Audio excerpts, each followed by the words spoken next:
Wajib lah. Tanya tu saya. Terima kasih Ustaz.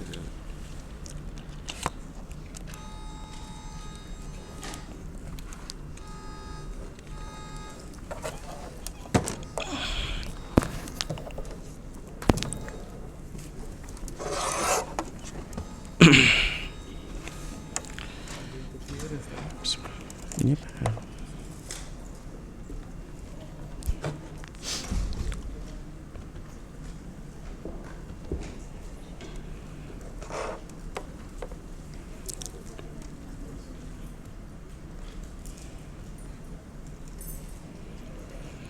Bismillahirrahmanirrahim. Alhamdulillahirabbil alamin. Wassalatu wassalamu ala asyrafil anbiya'i wal mursalin wa ala alihi wa sahbihi ajma'in. Allahumma aftah alaina hikmataka wa anshur alaina min khazain rahmatika ya arhamar rahimin. Rabbi shrah lana sudurana wa yassir lana umurana wahlul 'uqdatan min alsinatina yafqahu aqwalana.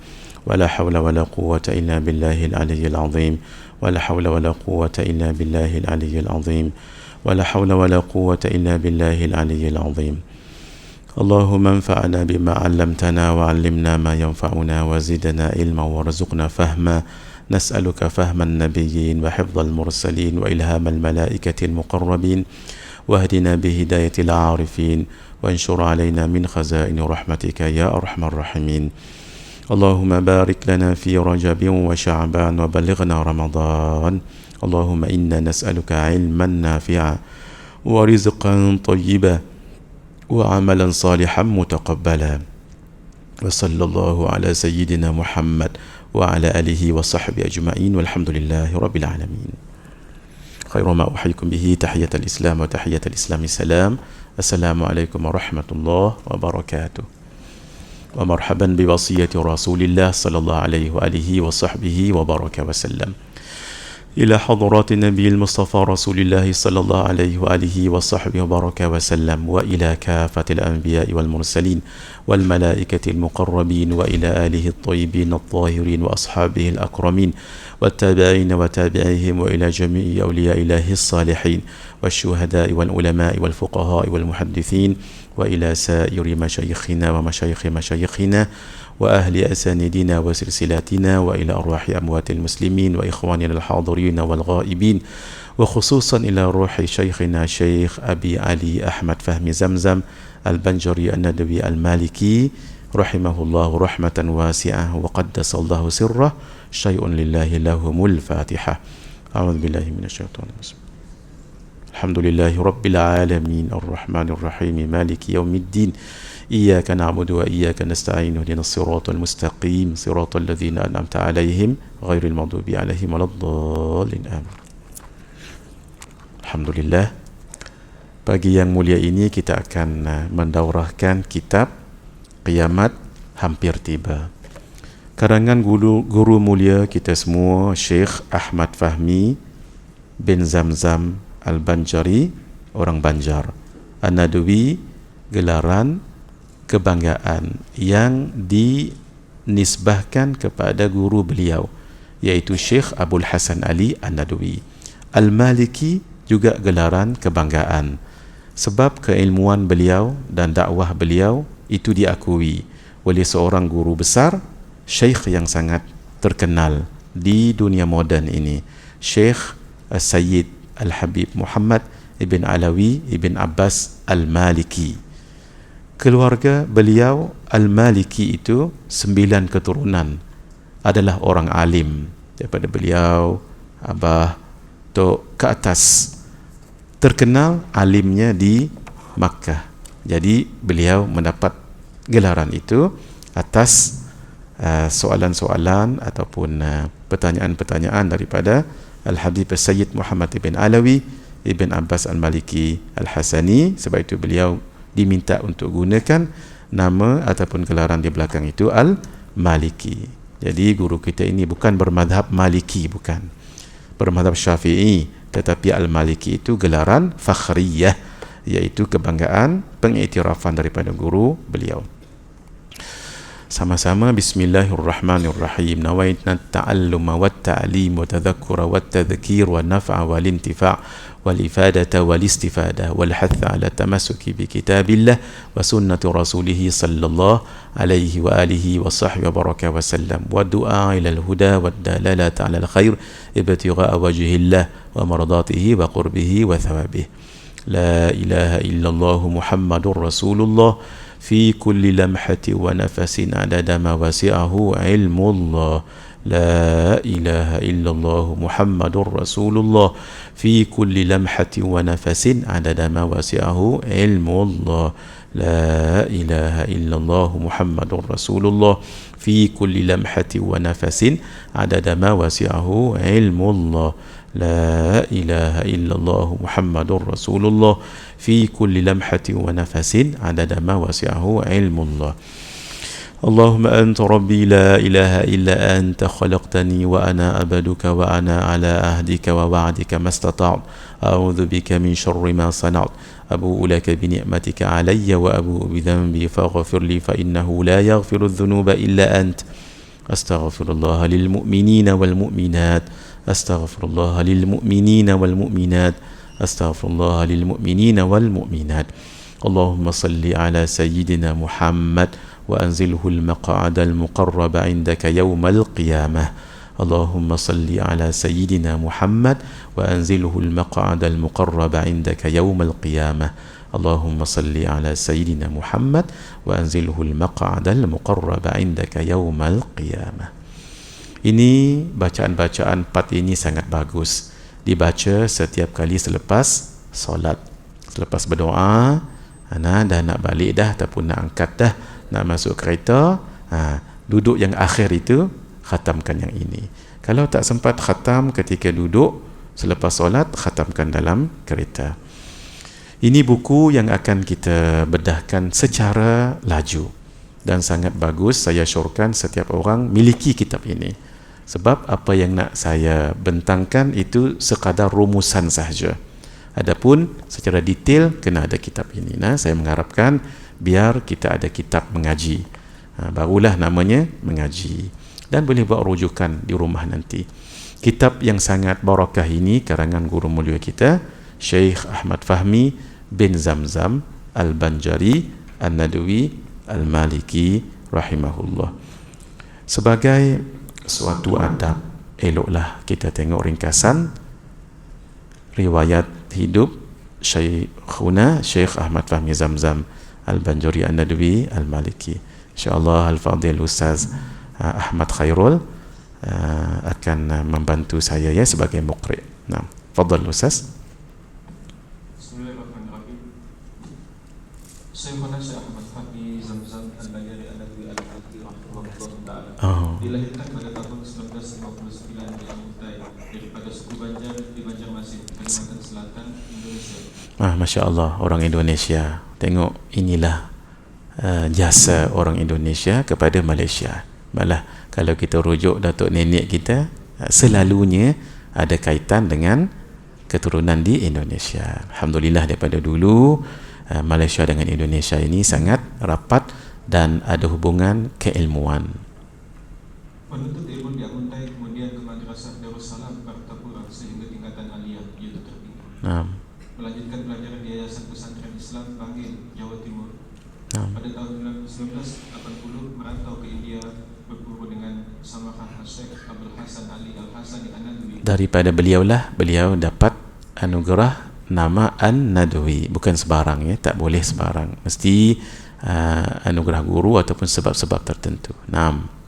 Di Nadwatul Ulama Lucknow, Uttar Pradesh, India sejak tahun 1984, yaitu selama 4 tahun. Begitu kita lihat guru-guru kita ini tidak mengaji satu tempat.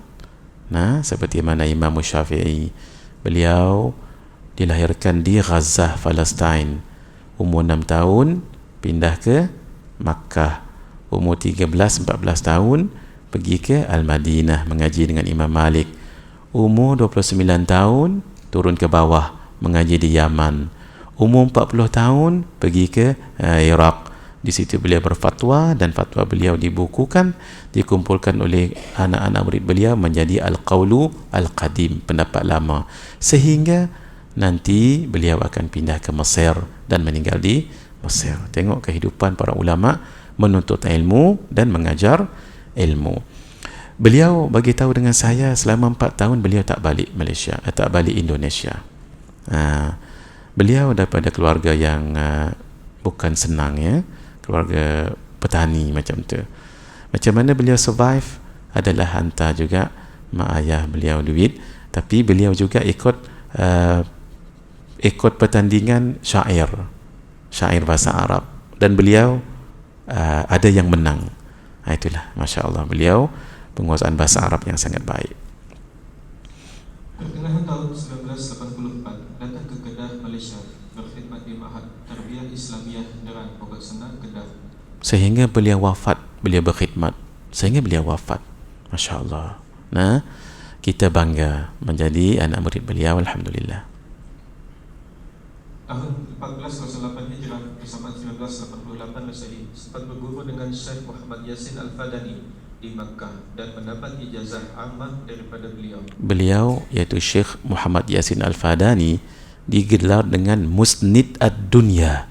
Musnid Ad-Dunya bermaksud sanad-sanad dalam dunia ni berkumpul pada beliau, terutama sekali sanad-sanad hadis.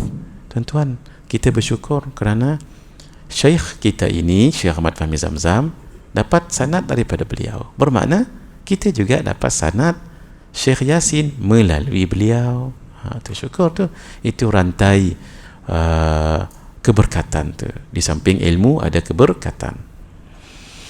Pada bulan Syawal 1423 Hijrah dianugerahkan gelaran Al-Maliki oleh guru beliau Al-Allamah Al-Muhaddis Sayyid Muhammad bin Alawi Al-Maliki. Al-Alim yang alim, Al-Allamah tersangat alim. Masya Allah. Ini yang saya sebut tadi, guru dan seorang muhaddis, malah seorang wali Allah. Jasad beliau di perkuburan Ma'la tidak hancur, alhamdulillah. Dan siapa nak ziarah boleh. Kenapa? Ditahu kuburnya di mana. Itu kalau nak ziarah tu boleh. Kemudian saya tahu di mana kubur beliau. Malah saya yang ambil video beliau tu dan saya bagi tahu nombor berapa, petak berapa, sebab beliau tak rebut jasad beliau itu. Nah, nanti saya cerita kemudian sebab kita tak panjang masa sebenarnya. Dan slide kita ada 142 slide. Kita akan berhenti pukul 10.30. Masing-masing kita jaga SOP penjarakan, sebab kes pun agak ni juga sekarang. Nah, di samping jangan lupa membaca salamun qawlam min rabbir rahim. Berapa kali Mak Jah?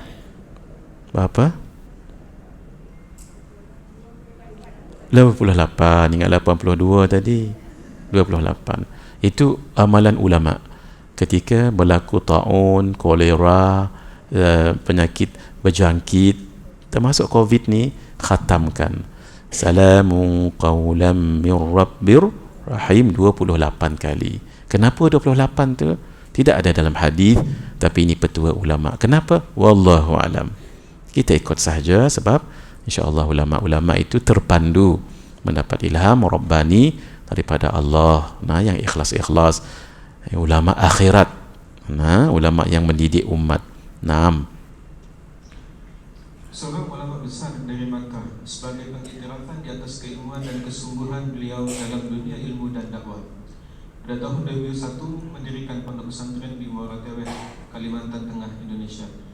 Tahun 2003 mendirikan pondok pesantren yang kedua di Banjarbaru, Kalimantan Selatan, Indonesia. Masya Allah. Beliau ada 4 buah pondok. Dan beliau bagi tahu dengan saya, beliau ada hasrat untuk buka satu lagi pondok dekat ibu kota Indonesia yang akan datang ni, Nusantara tu kan. Kat mana tak ingat saya? Kalimantan situ nah. Beliau berhasrat nak buka lagi satu. Tengok tuan-tuan, Allah, dalam keadaan beliau yang tak berapa nak kuat hasratnya begitu. Dan beliau ada hasrat pada saya. yang belum sempat untuk saya tunaikan, tapi berkaitan dengan pondok juga. Sepatutnya saya dah boleh bagi tahu benda ni. Dah terbagi tahu, nak buat macam mana? Betul. Sejak tahun 2001 sehingga sekarang. Sekarang tu maksudnya sebelum beliau meninggal, nah? Sudah 21 tahun. Masya Allah. Beliau berulang-alik antara Malaysia dan Indonesia. Masya Allah. Hidup beliau itulah. Hidup beliau belajar, mengajar, dakwah. Kalau cerita bab pondok ni, kata Al-Fadhil Ustaz Hafiz Mustafa Lubis, yang di Jitra Kedah lah ni, anak murid beliau, mengaji daripada kecil lagi dengan Syekh Ahmad Fahmi Zamzam kita rahimahullah, dengan Ustaz Nikmat Yusuf. Beliau letih lagu mana pun, kalau cerita bab pondok sanggup bangkit. Beliau, kesungguhan beliau, Masya Allah. Kita tengok sedikit apa karangan beliau untuk kita manfaatkan. Telah menghasilkan lebih daripada 15 buah buku, karangan, terjemahan dan tahqiq. Antaranya 40 hadis peristiwa akhir zaman, Jawi dan Rumi dimasukkan dalam ini. Sebenarnya tu buku lain, tapi dimasuk dalam buku ni sebab 40 hadis peristiwa akhir zaman tu tanda-tanda kecil. Adapun buku Kiamat Hampir Tiba, tanda-tanda besar. Jadi digabungkan dalam satu buku ini, supaya ada kesinambungan. 40 hadis penawar hati, Jawi dan Rumi, 40 hadis kelebihan ilmu dan ulama, Jawi dan Rumi, 40 hadis akhlak mulia, Jawi dan Rumi, terjemahan kitab Bidayatul Hidayah, Jawi dan Rumi, terjemahan kitab Ayyuhal Walad karana Imam Al-Ghazali, Jawi dan Rumi, terjemahan Lamiyah Qasidah Imam Ibnul Wardi, Jawi dan Rumi, terjemahan Qasidah Burdah Imam Al-Busiri, terjemahan Ustadzul Arifin Imam An-Nawawi, Jawi dan Rumi, kitab Kiamat Hampir Tiba. Inilah yang akan kita bahaskan ini, yang asalnya satu kitab je, tapi di-combine dengan nombor satu tadi tu. Riwayat hidup Sayyid Abdul Hasan An-Nadwi, guru beliau. Riwayat hidup Sayyid Muhammad bin Alawi Al-Maliki. Saya pun ada niat untuk buat riwayat hidup Syekh Ahmad Fahmi Zamzam Al-Banjari An-Nadwi Al-Maliki. Kenapa? Beliau buat 2 buku tentang guru beliau. Saya akan buat juga, insya-Allah.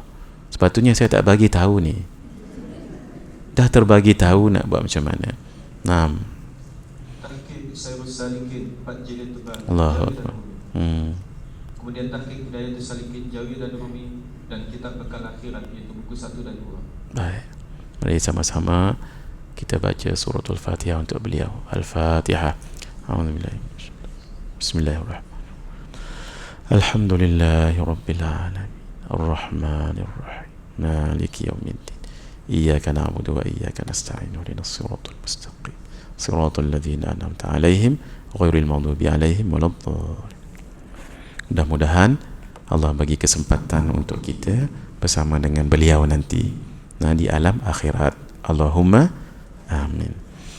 Baik, kenapa dinamakan dengan hari kiamat ataupun hari akhirat? Yang kita nak bicarakan ini, kiamat hampir tiba. Kenapa tu?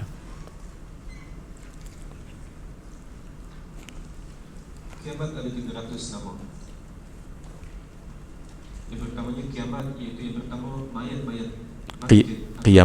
Kiamat ni maksudnya qiyam, bangkit. Jadi sebabnya mayat-mayat, fadal. Mayat-mayat bangkit atau qiyam daripada kubur masing-masing untuk menuju kepada mahsyar. Pendapat lain mengatakan kiamat iaitu penghuni kubur bangkit daripada kubur, berdiri di hadapan Allah dan berdirinya hujjah mereka dan hujjah ke atas mereka. Berdiri bangkit daripada kubur, bangkit hujjah sebagainya. Terus kemudian akhirat, ia adalah hari terakhir untuk hari-hari di dunia. Hari akhirat bersama dengan hari terakhir di dunia. Tak ada dah lepas hari. Kalau esok hari akhirat, maksudnya hari ini hari last dunia. Terus yang kedua ialah hari akhirat, selepasnya tidak ada lagi malam. Sebab tu dia panggil hari akhirat, bukan malam akhirat. Baik, bahagian pertama 40 hadis akhir zaman. Setiap satunya ada hadis. Oleh kerana daurah kita hari ini fokus untuk tanda-tanda kiamat besar. Yang ini saya tak tulis hadis, tapi apa peristiwa dalam hadis itu kita baca sekaligus sahaja. Fadhal Ustaz. Hadis yang pertama, banyak peristiwa yang berlaku pada akhir zaman ada kiamat kecil berdasarkan 42 hadis. Yang pertama, berlaku banyak perselisihan. Yang kedua, kejahatan terlalu banyak dilakukan. Yang ni saya tidak syarah ya, sebab agak mudah dan boleh baca nanti. Kita syarah nanti lebih pada tanda-tanda besar. Sebab itu tuan-tuan miliki kitab ini. Kalau tidak akan terlepas. Terus. Yang ketiga, seluruh dunia mengerumuni dunia Islam kerana dicabut rasa takut daripada mereka dan penyakit wahan, takut mati dalam orang Islam. Yang keempat, kematian para alim ulama. Itu masyhur tu. Alim ulama kalau meninggal dengan ilmunya lah. Macam Syekh Ahmad Fahmi Zamzam. Berapa tahun beliau mengaji, berapa ratus guru beliau, berapa ribu kitab baca. Sebab itu kata guru kami Syekh Muhammad Nuruddin Marbu Al-Banjari hafizahullah, kita mengaji 1 jam dengan ulama ni seperti mana kita mengaji dengan 100 ulama ataupun dengan 1000 kitab. Kalau guru kita itu mengaji dengan 100 ulama, 1000 kitab. Sebab bukan senang nak kata ya tidak, halal, haram, sah, batal, melainkan dengan belajar. Sebab itu meninggal guru kita, habislah ilmu tu, meninggal sekali. Karena itu ambil peluang, guru-guru, syekh, para habaib yang masih hidup, ambil peluang, jangan menyesal nanti. Yang kelima, orang Islam mengikut jejak langkah Yahudi dan Nasrani Dari segi pakaian, dari segi pemikiran. Yang keenam, timbul golongan anti hadis. Ketujuh, umat Islam sentiasa menang walaupun diuji berkali-kali. 8. Umat Islam ditimpa 6 penyakit umat terdahulu, iaitu terlalu banyak bersukaria, terlalu mewah, mengumpulkan harta sebanyak mungkin, penipuan dalam merebut harta benda dunia, saling memarahi dan dengki-mendengki sehingga saling menzalimi. 9. Ajaran Islam kembali asing. Umat Islam diuji dengan kemewahan hidup, gejala rasuah berleluasa, sifat amanah hilang sedikit demi sedikit. Dan yang ke-13, anak menjadi penyebab kemarahan ibu bapa dan berani melawan mereka. Kurang hujan dan cuaca panas, orang jahat bertambah ramai dan orang baik berkurangan, serta mereka berani melawan orang baik secara terang-terangan. Kita baca yang ni kan, zaman kita dah ni, tak asing maksudnya, zaman kita dah ni. Jangan-jangan kita sendiri kena kat batang hidung kita, contoh. Itulah dia. Jadi tanda-tanda ini memang sebahagiannya besar sudah berlaku. Ke-14, pendapatan diperolehi dengan cara yang dimurkai Allah kerana terpaksa mengikut kehendak isteri, anak-anak, kedua orang tua, keluarga atau jiran. Sebenarnya setiap satu ni ada huraiannya, tapi kita kerana kesuntukan masa, kita tak huraikan. Tapi insya-Allah maksudnya boleh difahami. Ke-15, timbul 2 golongan penghuni neraka, iaitu penguasa yang mempunyai cambuk untuk memukul orang dan perempuan yang berpakaian tetapi seperti tidak berpakaian. 16, tidak peduli sumber harta sama ada halal atau haram. Kemudian sistem riba berleluasa. Masya-Allah. 18, meminum arak tetapi dinamakan dengan nama yang lain sambil dihibur dengan muzik dan nyanyian wanita. Sedikit ilmu, banyak kejahilan, banyak perzinaan, banyak kaum wanita dan sedikit kaum lelaki dengan nisbah 1:50. Dewan kita ni berapa nisbah ni? Pergilah kat mana-mana, itulah hakikatnya Ustaz Ahmad. Ini saja berapa dah ni? Baik. Kemudian hamba abdi menjadi tuan dan orang miskin berlumba-lumba mendirikan bangunan pencakar langit. Timbul ahli ibadah yang jahil dan ulama yang fasik. Ini takut kita sebab ulama ini dia ada satu kaedah namanya hasanatul abrar sayyiatul muqarrabin. Baik untuk orang biasa tetapi tidak untuk orang yang dekat. Begini, kalau ulama itu buat sesuatu yang tak betul, takut nanti orang katakan itu hukum dalam Islam.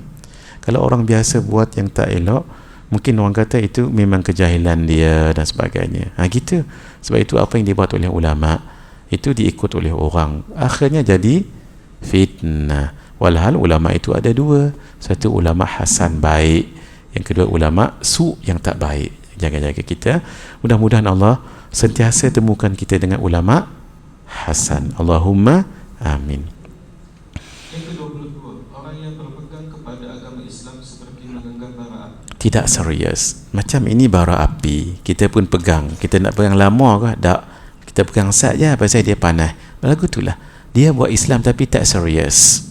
Kata orang hangat-hangat, tempat kosong ayam. Itu nah. Dia tak buat dengan serius dia tu. Kemudian 23, berlaku kemarau panjang membawa kepada orang yang bohong dikatakan benar dan orang yang benar dikatakan bohong. Orang yang khianat diberi amanah dan orang yang amanah dikatakan khianat. Serta ruwaibidah diberi peluang untuk bercakap. Dia tak pandai sangat ilmu agama, tapi dia nak mengulas juga ilmu agama dan apa yang berlaku dalam masyarakat. Itu namanya ruwaibidah. Zaman kita sekarang ni lagilah nampak, maaf, dengan YouTube-nya, dengan videonya, Facebook-nya, nampak sangat. Mudah-mudahan Allah selamatkan kita daripada fitnah ruwaibidah ini. Naam. Allahumma amin. Setiap kali kita doa sebut amin. Sebab dalam ni majlis ilmu ni ramai malaikat ni. Masya Allah. Terus 24, harta benda melimpah ruah, timbul ujian kepada keimanan dan banyak terjadi peperangan. Sekarang kita mendengar ada berperang kan? Tak payah sebutlah, malas nak sebut. Sebab hati kita rasa ya Allah, sebab murah sangat nyawa. Harga nyawa manusia ni jadi murah sangat jadinya. Itu yang di akhir zaman. Bismillahirrahmanirrahim. Itu yang di akhir zaman ada hadis menyebut orang yang membunuh dia tak tahu pasal apa dia bunuh. Orang yang dibunuh dia tak tahu apa salah saya sampai saya dibunuh. Ini berlaku zaman sekarang ni. Sian tengok zaman tengah tidur meninggal dah. Tak dan bismikallahumma tudan dan tidur bismikallahumma ahya wa tapi tak dan alhamdulillahilladzi at'amana. Itu makan tak selesai lagi. Alhamdulillahilladzi ahyana ba'da ma amatana wa ilaihin nusyur. Tak dan pasal kena bom waktu tengah tidur. Masya Allah. Baik, fadal. Yang ke-25, waktu terasa pendek. Sungguhlah jumpa lagi kita pun. Baru minggu lepas jumpa hari Rabu kan. Jumpa lagi. Tengok. 26, muncul hasil galian daripada bumi dan ia dikuasai oleh orang yang jahat. 27, tanah Arab yang tandus menjadi lembah yang subur dan mempunyai sungai. Kemudian ujian berat terhadap iman, iaitu beriman pada waktu pagi dan kemudian menjadi kafir pada waktu petang. Allahu Akbar. Atau beriman ketika petang dan menjadi kafir ketika pagi. Beribadah ketika dunia dilanda huru-hara yang dahsyat. 30, peperangan di Sungai Furat, iaitu di Irak, kerana merebutkan kekayaan ketika kelihatan sebuah gunung emas di sana. Memang betul-betul gunung tu memang betul-betul. Dah ada belum ni? Wallahu alam. Berperang kat sana. Tidak sedikit yang meninggal, tidak sedikit yang meninggal. Banyak yang meninggal. Tanda kecil di 31, tidak ada imam untuk salat berjamaah. Dah ada zaman sekarang ni. 32, para ulama tidak diikuti dan orang yang penyantun sudah tidak dihiraukan. 33, Islam hanya pada nama, Al-Quran hanya tinggal tulisan, masjid indah tetapi kosong daripada hidayah.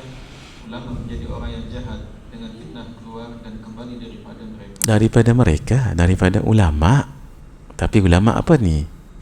So bukan ulama Hasan, ulama tak baik. 34, ajaran Islam akan lenyap dengan orang tidak tahu tentang puasa, solat, ibadah dan sedekah. Al-Quran akan hilang dalam satu malam dan ada orang yang hanya tahu mengucapkan kalimah la ilaha illallah. Syekh Fahmi cerita beliau pergi ke satu tempat di luar negara lah, tak tahu apa. Tapi yang tu tak payah cerita lagi sebab panjang. Tapi poinnya ialah ketika Syekh Fahmi Zamzam berada hari Jumaat, tak sembahyang pun orang tu, duduk di belakang. Sampai habis Jumaat tak juga solat. Rupa-rupanya mereka nak raikan ada ahli keluarga mereka yang meninggal dunia, diletakkan di masjid tu saja. Kopiah. Negara tu tak payah dulu disebut ya. Yang penting bukan di Malaysia, bukan juga di Indonesia. Naam. Tanda 35, 15 perkara berlaku atau dilakukan. Harta kekayaan negara beredar di kalangan orang yang tertentu sahaja. Amanah dijadikan sebagai sumber zakat dijadikan hutang. Maksudnya dia tak bayar zakat dalam waktu yang tempoh waktu. Akhirnya dia berhutang. Maksudnya habis waktu itu baru dia bayar. Jadi dianggap sebagai berhutang ketika bayar zakat. Kemudian suami mengikut kemahuan isteri, anak derhaka kepada ibu. Yang peliknya, anak tadi baik dengan kawan. Tu. Kemudian anak menjauhkan diri daripada ayah, suara ditinggikan, itu berdebat di dalam masjid. Ketua kaum adalah orang yang paling hina di antara mereka. Seseorang dimuliakan kerana ditakuti kejahatannya. Bukan ilmunya, bukan waraknya, tapi jahat. Jadi orang takut, tak apalah, lantik ataupun jadikan dia sebagai ketua mereka. Minuman keras diminum di neraka tempat. Lelaki ramai memakai kain sutra. Artis disanjung-sanjung. Muzik banyak dimainkan, dan generasi umat akhir zaman melaknat atau menyalahkan generasi pertama, yaitu para sahabat radhiyallahu ta'ala anhum. Naam. 36. Berlaku 5 maksiat yang disegerakan balasannya, yaitu zina secara terang-terangan, mengurangkan sukatan timbangan, tidak membayar zakat, melanggar janji-janji Allah dan Rasulnya, dan pemimpin tidak melaksanakan dan memilih hukum Allah di dalam Al-Quran. 37. Urusan amanah diserahkan kepada yang bukan ahli, bermegah-megah dengan masjid, menjual agama untuk keuntungan dunia. Baik, urusan amanah diserahkan kepada bukan ahli. Bukan ahli persatuan, bukan. Ahli ni orang yang berkelayakan. Tu maksudnya bukan ahli. Ahli ke bukan ahli mendaftar ada lagi? Dah. Bukan lagu tu. Ahli ni orang yang berkelayakan dan sepatutnya. Naam. Tanda ke-40, orang kaya mengerjakan haji untuk berhibur, dan orang yang sederhana untuk berdagang, sementara para ulama pula kerana riya dan sum'ah, dan orang yang fakir mengerjakan haji untuk meminta-minta. Itulah 40 hadis. Tetapi para ulama sejak dulu sampai sekarang, walaupun tajuk hadis tu 40 hadis tentang sekian, 40 hadis mengenai sekian, tapi sebenarnya 42 hadis. Sama juga dengan hadis Imam An-Nawawi, Al-Arba'un An-Nawawiyah. Walaupun nama tu 40 hadis, tapi kalau kita baca 42 hadis. Begitu. Apa rahsianya? Wallahu alam. Sama juga kalau tuan-tuan tengok ada buku karangan hamba Allah tu, 40 hadis, amalan sedikit, pahala berganda. Buku tu warna biru buku tu. Ada seorang ustaz menulis. Jadi dia menulis pun 42 hadis juga, walaupun nama buku tu 40 hadis. Sama, sebab dia nak ikut ulama. Sebab fatashabbahu fa illam takunu mithlahum inna tashabbuha bil kirami falahu. Maka hendaklah kamu tashabbuh, ikut, imitate orang-orang yang baik, walaupun kamu tak exactly macam mereka, kerana mengikut orang yang baik itu satu kejayaan. Tanda ke-41, berlaku 6 perkara, iaitu orang memberi salam kepada orang yang dikenal sahaja, perniagaan maju sehingga wanita membantu suaminya bekerja, ramai yang memutuskan silaturahim, iaitu hubungan kekeluargaan, banyak saksi palsu, orang selalu menyembunyikan kesaksian yang benar, dan akan banyak kemudahan alat tulis. Alat tulis dulu kan pakai dakwah celup, ni tak, ni bolpen. Dulu masa ingat lagi masa kecil kan, saya tak nak sebut nanti mempromot pula. Kan, jangan sebut sebab nanti mempromot pula kata orang. Jadi dulu dakwah kat sini kalau tumpah tu habislah. Ni tulis sekarang kilo tu. Sekarang tambah lagi komputer. Dulu bab gedebak besar ni. Lah ni halu ya. Kajah pula pakai handphone. Itu yang kata alat tulis. Terus 42, umat Islam berpecah kepada 73 golongan.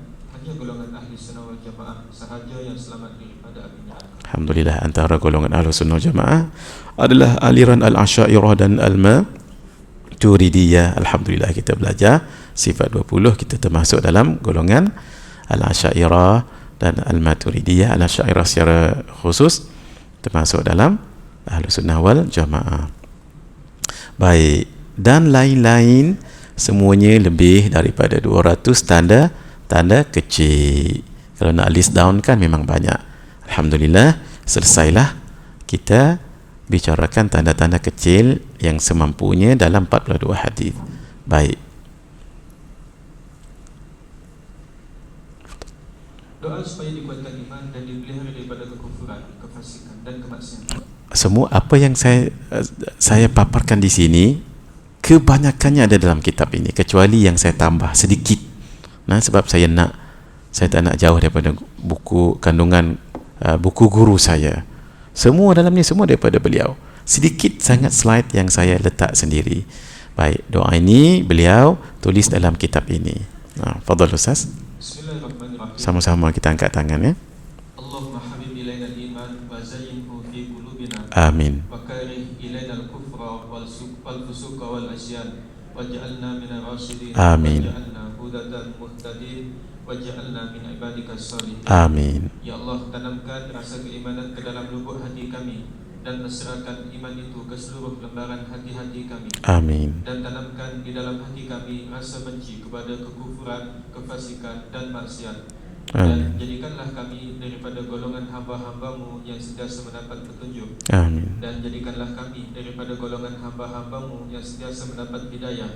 Dan Amin. menyebabkan orang lain mendapat hidayah. Amin. Dan kumpulkanlah kami bersama dengan hamba-hambamu yang saleh. Amin. Alhamdulillah. Mudah-mudahan Allah kabulkan doa kita. Baik.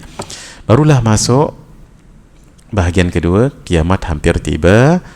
Kenapa? Yang bahagian pertama tadi tanda-tanda kecil. Sekarang tanda-tanda besar. Bismillahirrahmanirrahim.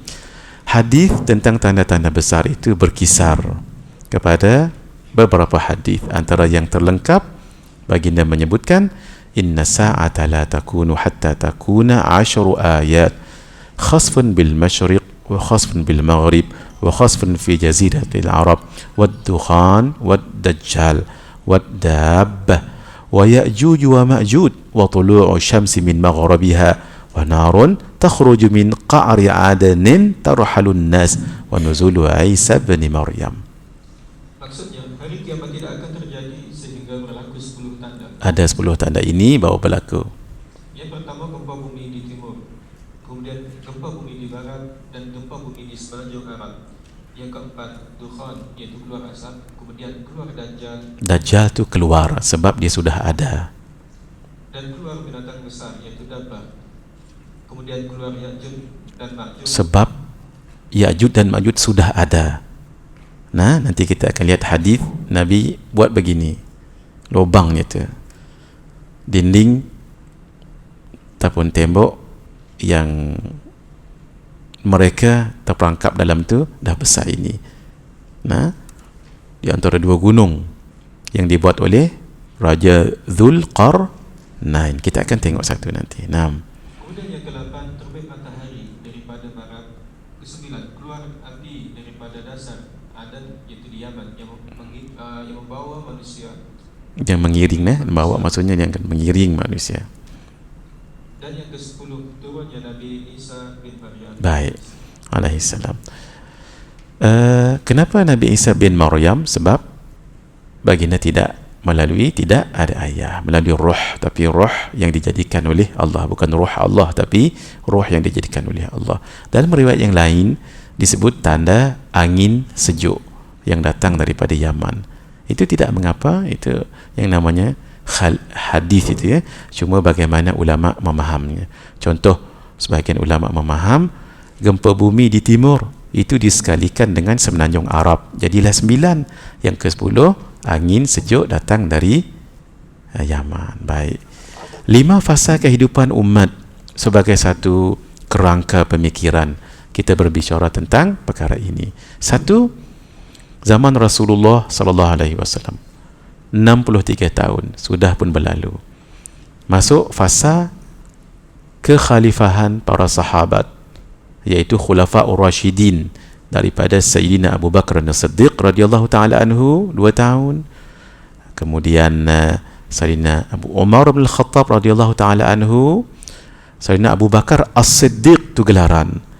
Sayyidina Umar bin Al-Khattab. Jangan Sayyidina Umar Al-Khattab bin, bapa beliau tu Khattab. Adapun As-Siddiq gelaran. Nah, itu laqab, itu gelaran untuk Sayyidina Abu Bakar As-Siddiq. Sampai Sayyidina Ali radhiyallahu taala anhu wa karamallahu wajha, semuanya 4 khalifah ini 30 tahun. Kemudian 128 tahun itu pewarisan dinasti daripada Bani Umayyah, Bani Abbasiyah, Bani Uthmaniyah dan lain-lain. Yang keempat, kita hak kelima, everybody wills nak sampai kepada yang kelima ini, iaitu zaman khilafah yang sangat harmoni, yang sangat tenang sekali.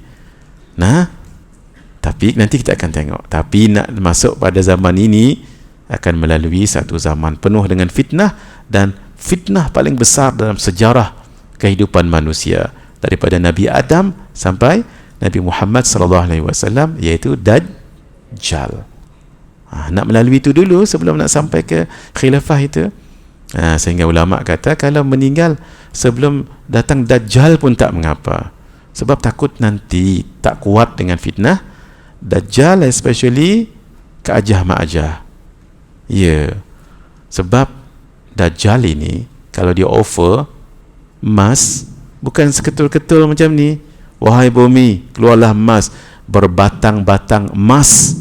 Maklum je lah perempuan, kalau bab emas ni apa tu,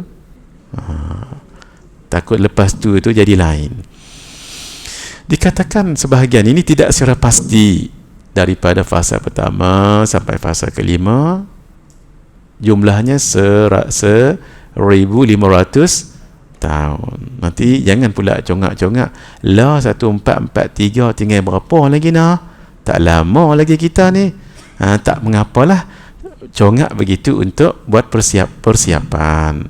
Bukan congak-congak tiba-tiba je takut demam meninggal sebelum sampai masa. Nah, ini kita ambil positif.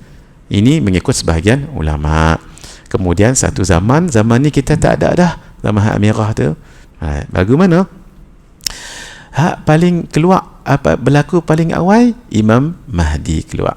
Nah, Imam Mahdi tak disebut ulama sebagai tanda pertama, sebab dia sekali dengan Dajjal. Sebab itu tanda pertama semua kitab kata tanda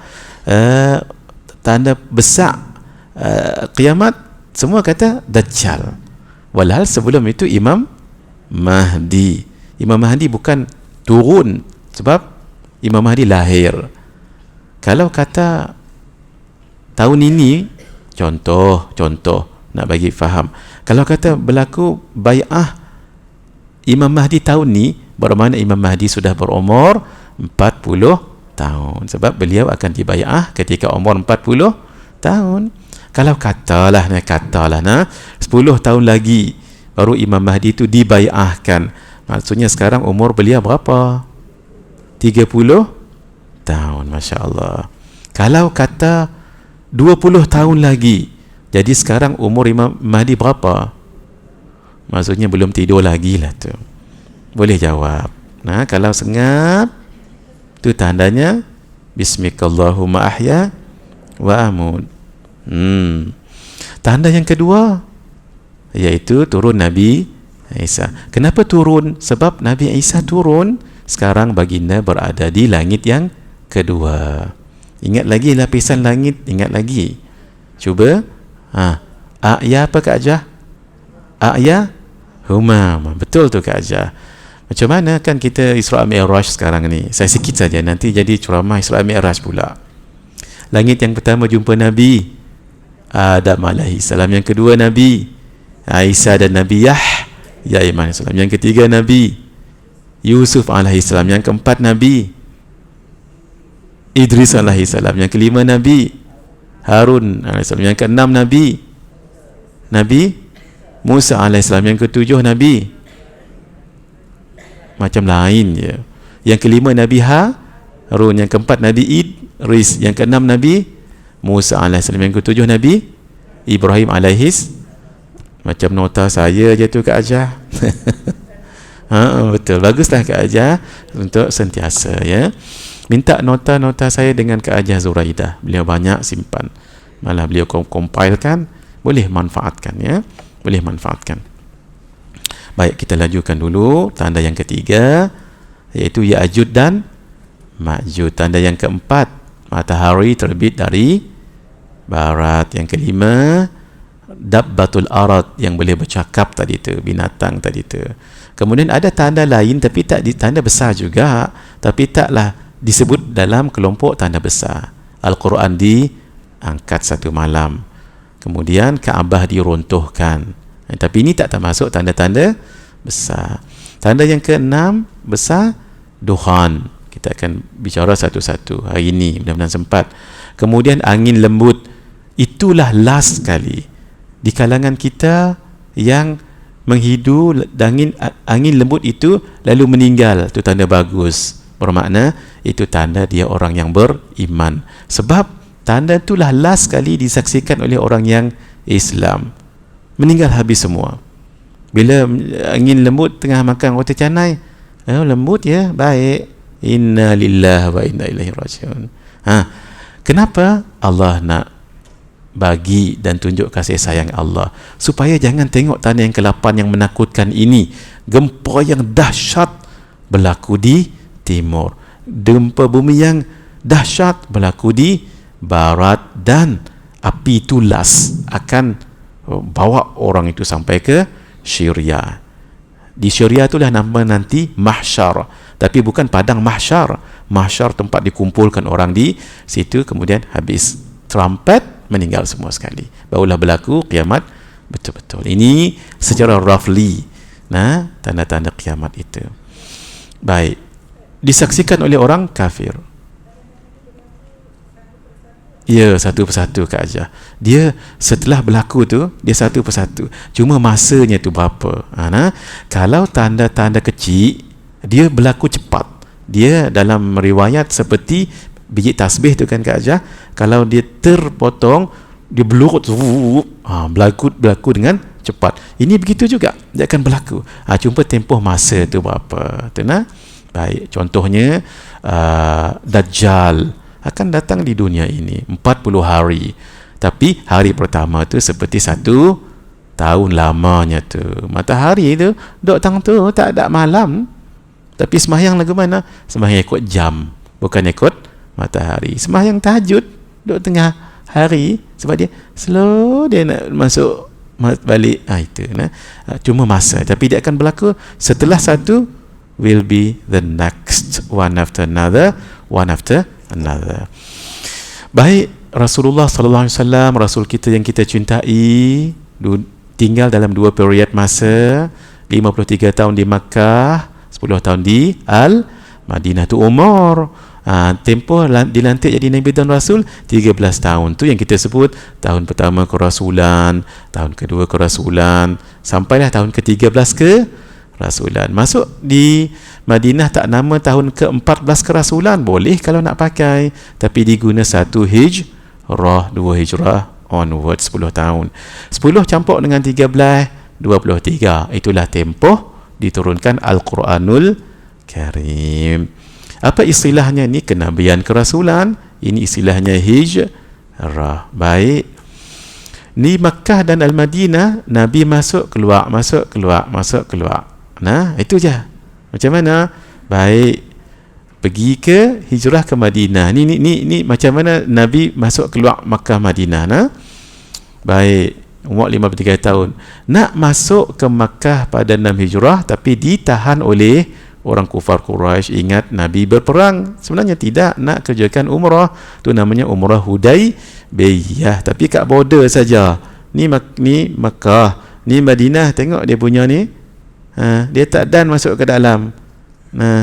Dia kalau masuk ke dalam baru masuk Madinah. Makkah ni dekat border saja.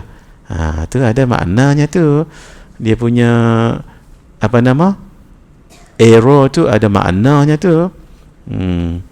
Umur 58, patah balik ke Al-Madinah. Tapi tahun depan pergi lagi umrah qada. Umur 59 patah balik.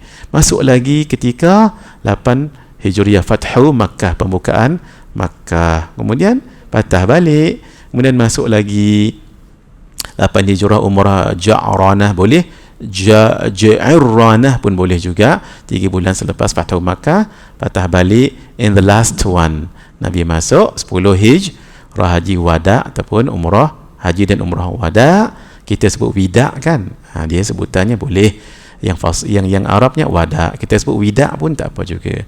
Barulah Nabi balik dan meninggal, wafat di bumi Al-Madinah. Ini tempoh yang saya sebut dinasti tadi tu, zaman Rasulullah sallallahu alaihi wasallam, zaman Khulafaur Rasyidin.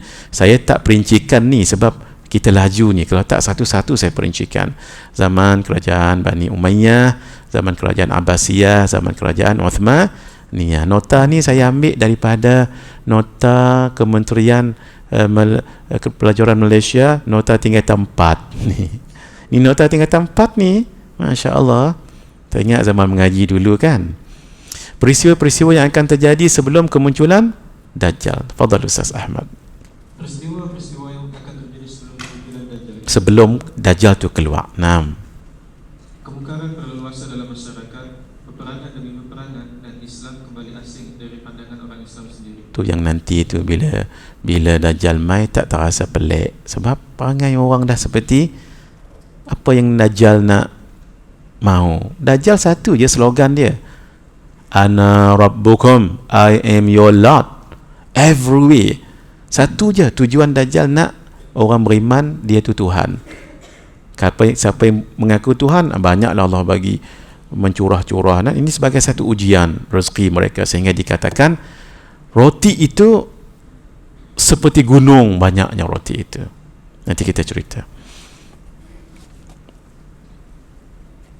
Yang kedua, pembangunan di kawasan Baitul Maqdis di Yerusalem. 6. Kan sekarang orang dah beli tanah-tanah orang Palestin, di samping dirampas tanah itu, nak dibuat pembangunan, itu dah ada sekarang. Ketiga, keruntuhan kota Madinah. Bukan runtuh kota Madinah tu, tapi orang Madinah dengan pembangunan-pembangunan, orang-orang munafik akan keluar daripada situ, tinggallah orang-orang yang betul-betul keimanannya baik. Mari kita lihat kronologi kelahiran dan pembaiahan sebelum Dajjal tadi. Apa? Imam Mahdi baru keluar, Dajjal turun Nabi Isa. Begitu bahasanya. Keluar Dajjal, pasal Dajjal dah ada, dia nak tunggu keluar saja. Lah dia ada dekat pulau di satu laut ada dua pendapat. Satu kata laut tengah dekat laut Mediterranean, tapi pendapat ni tak berapa kuat. Yang kuat kata di laut Yaman dekat Teluk Eden itu. Di mana? Wallahu alam. Tu yang kata keluar tu pasal dah ada Dajjal ni, dah ada zaman Nabi Sulaiman alaihi salam. Nabi Sulaiman yang suruh untuk ikat Dajjal itu. Nanti kita tengok dan turun Nabi Isa. Pasal apa turun? Pasal lah dia ada di langit yang kedua, dan tak kahwin lagi Nabi Isa. Nanti di zaman yang prosperous, yang sangat serene, yang sangat very calm, akan kahwin juga beliau dan dapat zuriat. Untunglah siapa yang jadi isteri Nabi Isa. Tapi kalau mak ajah dah tak ada harapan. Kita tak tahu tu. Mungkinkah cucu kita ataupun cucu kita yang keberapa kah, tak tahu. Baik, Rasulullah sallallahu alaihi wasallam menyebut tentang Al-Mahdi, Al-Mahdi minna ahlal bait yuslihuhu Allahu fi lailatin. Al-Mahdi itu daripada kami, iaitu ahlul bait, keturunan Ummu Sayyidatina Fatimah, yang telah disempurnakan oleh Allah Subhanahu wa taala dan segala kebaikannya pada satu malam sahaja. Satu malam saja. Itu menunjukkan tak mustahil Allah jadikan dia segalanya. Orang yang terbaik di zaman Imam Mahdi adalah Imam Mahdi. Akhlak-akhlaknya Nabi, akidah-akidahnya Nabi. Satu malam saja. Nanti kita tengok Baik. Ini peta yang sempat saya rujuk dalam internet. Dia banyak lagi peta lain, tapi saya suka ada nama-nama tempat yang saya nak ceritakan. Antaranya Madinah. Madinah ini tempat lahir Imam Mahdi. Lahir di Madinah, tetapi dibai'ahkan di mana? Dibai'ahkan di Makkah. Mari kita lihat ciri-ciri Imam Mahdi. Nama Muhammad bin Abdullah. Sama nama. 6. Keturunan Ahlul Bait daripada Sayyidatina Fatimah, ayah daripada Sayyidina Hasan, ibu daripada Sayyidina Husain, atau sebaliknya. Itu pendapat ulama. Yang penting Ahlul Baik. Lahir di Madinah. Umur ketika dibai'ah ialah 40 tahun.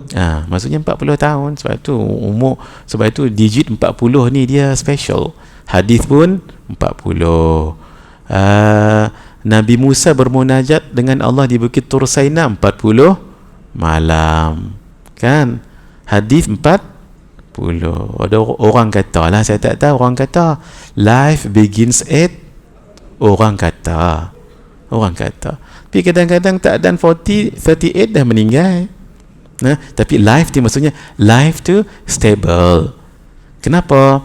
Lepas daripada grad university kita bekerja tapi tak stable lagi waktu tu, walaupun gaji sekian-sekian, bayar sewa lagi dengan kawan, Maggi lagi, beli motosikal bayar lagi, kemudian berkenalan dengan somebody, kahwin, tak stable lagi tu, bekerja, sikit-sikit dia dah mula stable.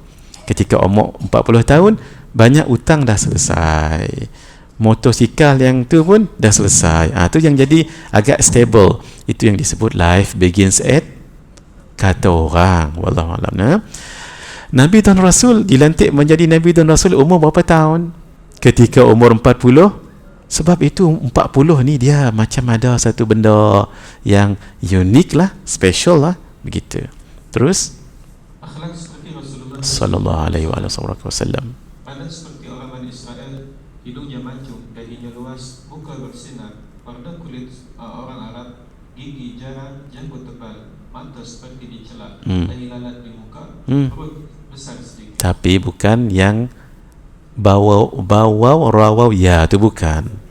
Kemudian rambut, janggut, bulu badan berwarna hitam, berat bila bercakap, apabila tepuk paha sebelah kiri maka akan lancar. Ini pelik sedikit tanda ni. Kena nak bercakap sedikit berat, tapi jadi lancar.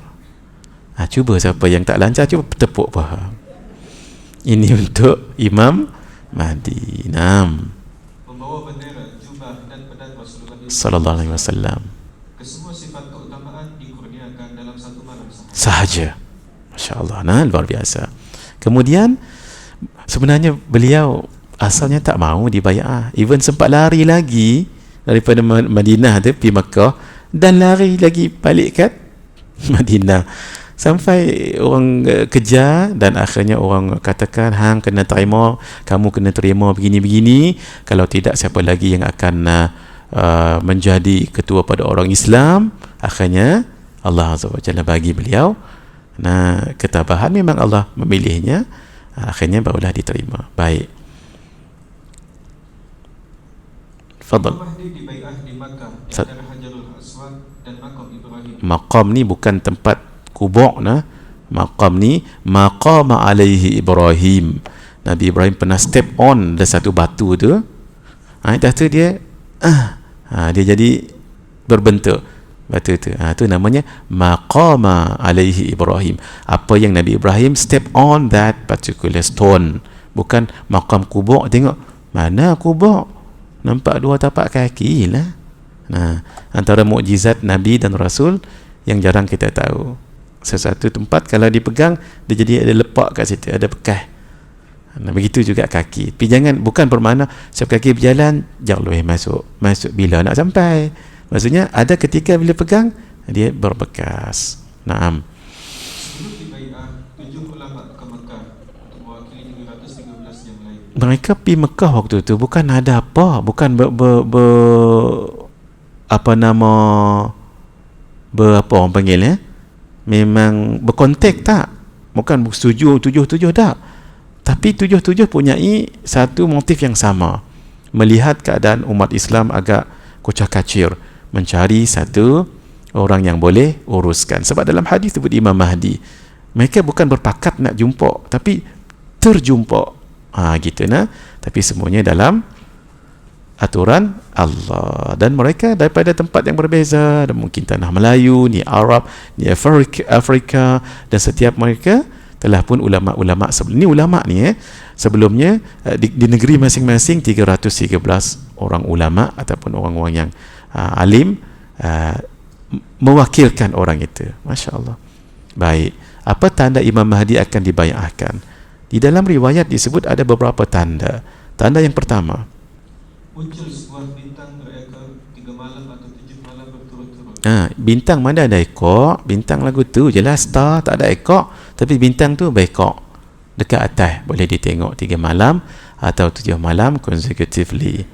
Terus tengok akan dibai'ah pada bulan Muharram. Ini berlaku a couple of months before. Sebelum tahun baru tu, iaitu tahun baru Hijrah, Muharram dibai'ahkan. Tapi sebelum itu beberapa bulan berlaku peristiwa ini. Terus yang kedua, gerhana bulan pada 1 Ramadan dan gerhana matahari pada 15 Ramadan. Kalau ada 2 gerhana bulan Ramadan tu menunjukkan tahun depan Imam Mahdi akan dibai'ah. Terus yang ketiga, musim haji, perbunuh-bunuhan di Mina, darah mengalir hingga ke Jumrah Al-Aqabah dan merapakan. Jauh tu, jauh macam mana darah tu mengalir tu, nak menunjukkan tragis ketika ini akan berlaku ni. Bulan Zulhijjah haji.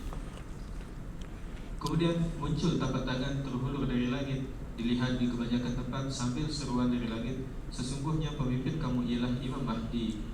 Riwayat yang lain menyebutkan sesungguhnya wali-wali Allah itu ialah pengikut Imam Mahdi. Terjuluk keluar, macam mana tu tak tahu, siapa yang tengok nantilah. Dan siapa kesempatan pergi Zulhijjah, kalau dah ada 2 gerhana, jaga elok. Tak tahu kita dan tak dan zaman tu. Pasal apa kita cerita ni? Habaq pada anak-anak, habaq pada cucu saudara. Sama juga nanti bila Dajjal mai, kalau mereka tak tahu lagu mana Dajjal, mata buta kanan, hak kiri tersemua keluar, dekat forehead dia tertulis kafara ataupun kaf alif fara. Ada riwayat kaf tak bersambung dengan fa, tak bersambung dengan ra. Dia bukan tertulis, dia terkeluar. Orang Islam dapat tengok. Tahulah tu Dajjal. Kalau orang bukan Islam, dia tak tahu, tak tulis apa-apa. Dia bukan tulis kat dahi dia, tak. Dia main nampak lagu tu. Sama lah kita tu, tujuan kita cerita ni. Mungkin kita tak dan jumpa ni, tak dan. Tapi abang pada anak-anak, cucu, cicit. Bila Dajjal keluar di Kelana Jaya, janganlah start kereta nak tengok lagu mana Dajjal, tak tahu. Jangan, takut kena nanti. Kena apa? Jadi pengikut dia. Bahaya. Pengikut dia masuk apa? Kapiak. Habis. Mahai, iman itu mahai. Ni keluar muncul tapak tangan betul-betul. Lagu mana kita tak tahu, Allahu'alam. Barulah bila berlaku 4 tanda ini, apa yang berlaku? Imam Mahdi dibai'ah di Makkah tahun depannya. Ini rentetan ini Ramadan, Zulhijjah, mungkin dalam Zulqaidah, Zulhijjah tu juga berlaku tapak tangan tadi tu muncul. Tahun depan itu akan dibai'ahlah Imam Mahdi. Baik.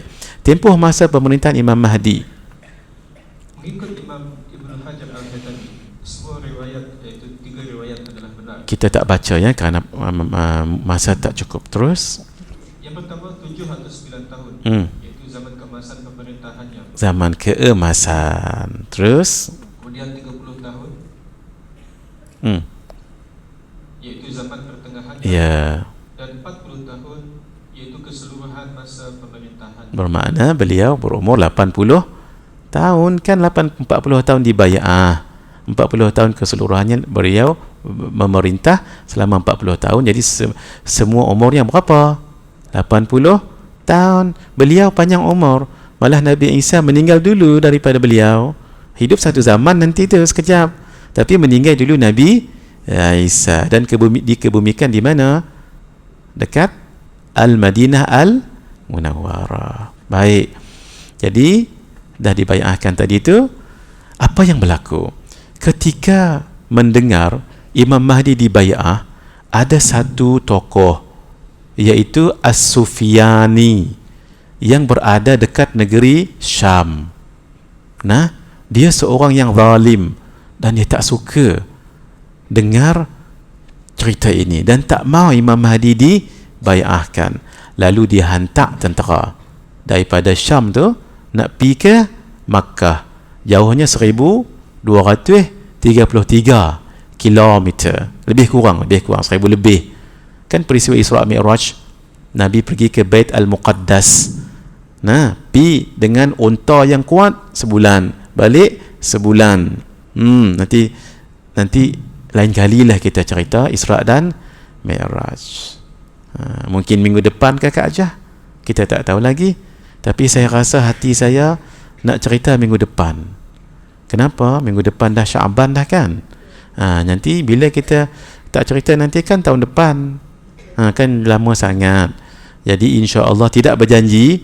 Nanti saya akan bincang dengan Ustaz Khairul. Minggu depan saya akan tunjukkan bagaimana kronologi peristiwa Isra dan Mi'raj. Malam tadi saya di Masjid Ijuk cerita Isra Mi'raj 1 jam lebih, 1 jam setengah. Semua pakai slide ni. Nah, kalau tuan-tuan nak dengar juga, peristiwa ini sangat luar biasa.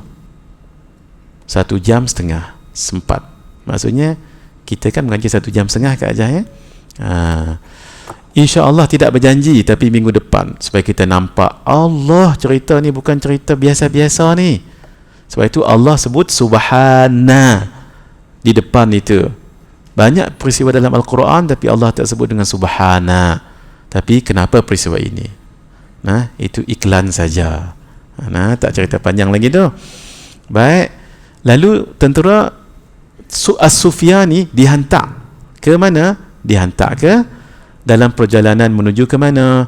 Ke Makkah untuk menyerang Imam Mahdi dan pengikut-pengikut Imam Mahdi ketika itu.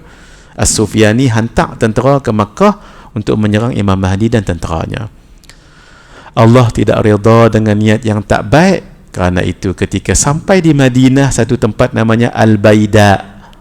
Tempat namanya Al-Baida.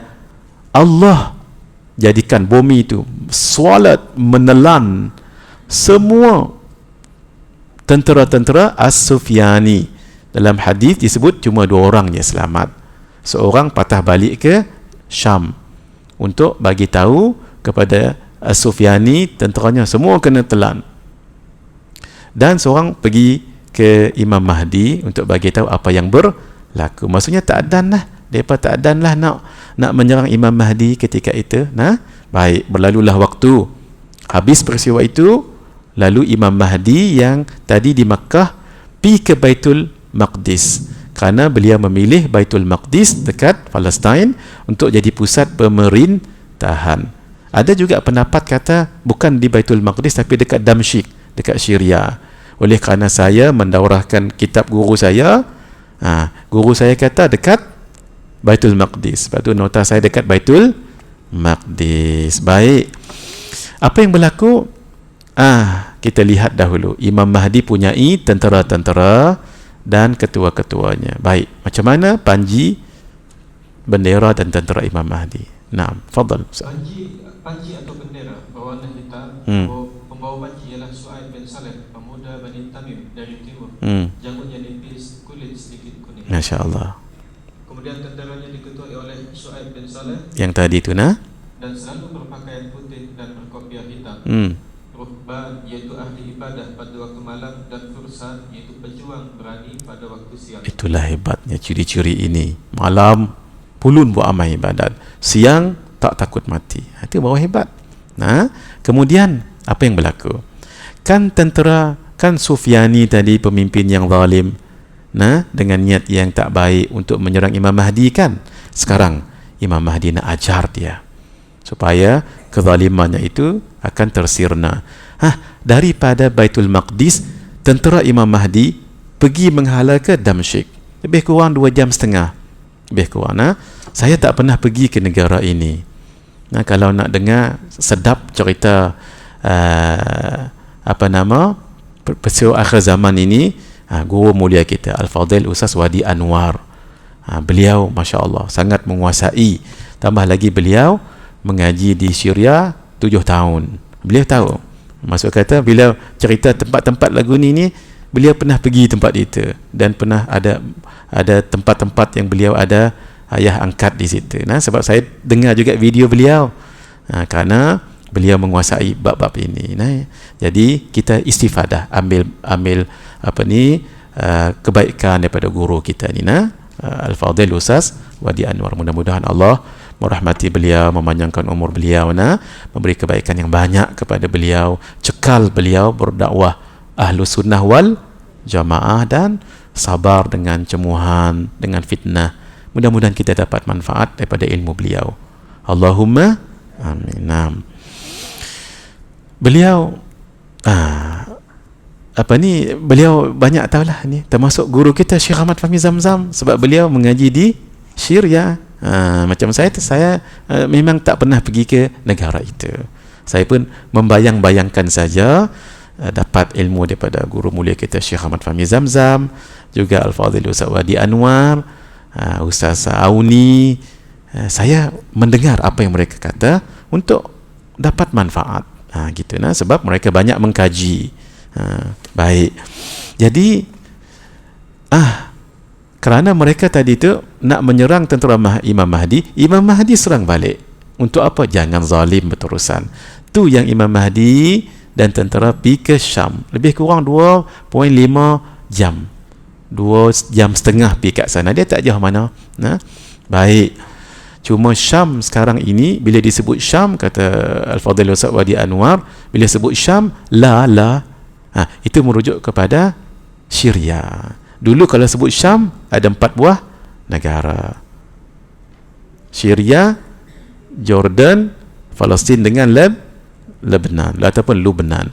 Jadi Imam Mahdi dengan tentera menyerang As-Sufyani di satu lembah dekat dengan Baitul Maqdis. Jadi As-Sufyani tadi ditangkap dan dibunuh dekat gereja di Tur Zaita dekat Masjid Al-Aqsa. Selepas itu Imam Mahdi kuat tenteranya. Apa yang berlaku? Imam Mahdi hantar tentera pergi ke India.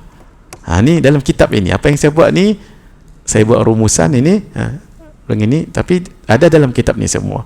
Ke India hantar. Naam. Fadhil Ustaz Ahmad. Imam Mahdi menghantar tenteranya ke India dan menakluknya dalam masa yang singkat. Baik, dalam masa yang singkat. Baik. Kemudian patah balik. Habis dari India itu dia dikalahkan, lalu stay, maksud kata patah balik ke Baitul Maqdis, sebab itu tempat pemerintahan tadi itu. Kemudian berlaku satu peristiwa besar, peperangan besar yang dipanggil Al-Malhamah Al-Kubra, yang orang Yahudi buat filem Armageddon tu. Inilah dia ceritanya. Baik, apa yang berlaku? Imam Mahdi dengar ada berlaku pencerobohan. Tentera-tentera orang Rom berkumpul di satu tempat yang namanya Al-A'maq dengan Dabiq. Berkumpul tentera-tentera orang Rom di situ. Siapa tentera Rom ini? Wallahu alam bisawab. Kalau ikut guru kita Syekh Ahmad Fahmi Zamzam, adalah orang Eropah dengan nama mereka. Wallahu alam. Ulama-ulama lain pun menyebut benda yang sama juga. Antaranya Al-Alim, Al-Alamah, Al-Faqih, Al-Usuli, Syekh Ali Juma'ah, mantan mufti besar Mesir. Diketuai oleh mereka dan bersama dengan mereka 80 panji. Panji maksudnya bendera perang. 80 itu maksudnya apa tu? 80 negara. Setiap negara itu dengan bala tenteranya 12,000 orang. Jadi berkumpul itu lebih kurang berapa? 12 darab dengan 80. Tuan-tuan darab sendiri. Ramai itu. Nak menyerang apa? Imam Mahdi. Inilah peperangan paling besar dalam dunia, dalam sejarah ketamadunan manusia. Tidak ada yang lebih besar daripada itu. Sehingga ini dipanggil Al-Malhamah Al-Kubra. Kita tengok sedikit macam mana kegentingannya itu. Akhir Imam Mahdi pergi kat situ, dekat tanah tadi tu, tempat yang namanya Dabiq ataupun Al-A'maq. Kata Ustaz Wadi Anwar, tempat tu tempat lapang saja. Tempat lapang. Dia seolah-olah nak seperti menunggu kedatangan tentera tadi tu. Pasal apa dekat situ tu, wallahu alam. Baik. Fadhil Ustaz Ahmad. Baik. Kalau tuan-tuan kalau perasan, saya letak nombor. Ni patah balik akan ada nombor 1, 2, 3, 4, 5, 6, 7, 8. Ni jadi buku nanti insya-Allah. Kalau tak dan siapa yang buat nota, tak dan tak apa, sebab ni akan jadi buku. Biar anak-anak kita tahu. Jangan anak-anak je tahu, mak anak tak tahu. Mak anak kena tahu jugalah. Walaupun mungkin tak sampai zaman ini, peringat simpan buku tu elok-elok nah. Ni buku ni kena simpan elok-elok.